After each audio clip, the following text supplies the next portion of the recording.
Hi, Scott Orlin with CINEMA-Magazin. The new movie is called The Two Popes, and I'm here with one of those popes, Anthony Hopkins. Mr. Hopkins, going through this experience, what insight do you think you kind of gained about what it is or what these popes do and what their life is?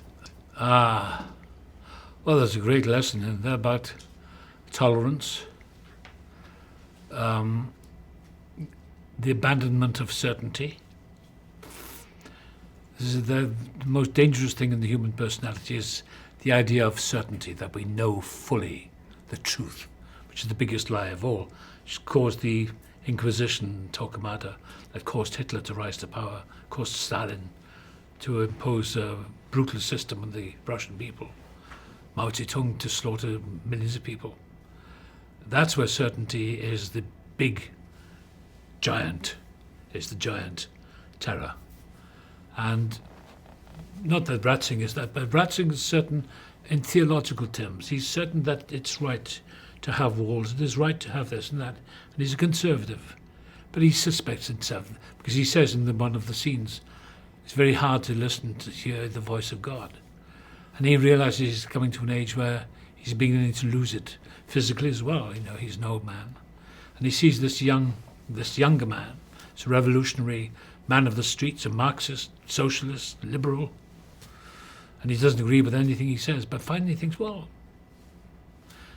he's obviously not a bad man, so I think he's the man who should take over, because the church is in a mess, and it's time I gave up and relinquished. And they come together in agreement, and they've become, today they're very good friends. And I think there's a great lesson there, because we're living in an age today of totalitarian think.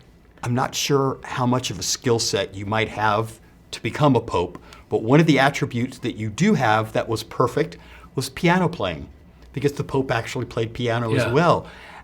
How did you decide what song you were going to play? Was that in the script? I had a piano in the hotel in Rome. And Fernando said, what are you going to play on Monday, or whatever the day was? I said, I don't know. I said, I've got the Mozart he wanted me to play. I said, but I'd prefer to play maybe Schumann's Träumerei. I said, I've got an idea. Schmettner, Beatrich Schmettner. And there's a tragic story linked to Schmettner, that he never became realized by his own country until after he'd written Mavlast, the Moldau.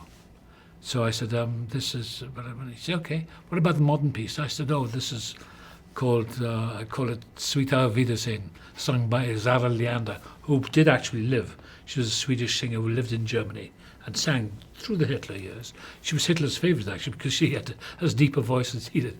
But anyway, so we put that into the film. But then Fernando said, after the film, he said, we can't find the rights of the Schmettner nor the song. I said, no. You wrote it? I said, yeah, I wrote it. So I made it up. Congratulations, Mr. Hopkins. As always, an amazing performance. Thank you for giving us that insight. And this is Scott Orlin. Until next time.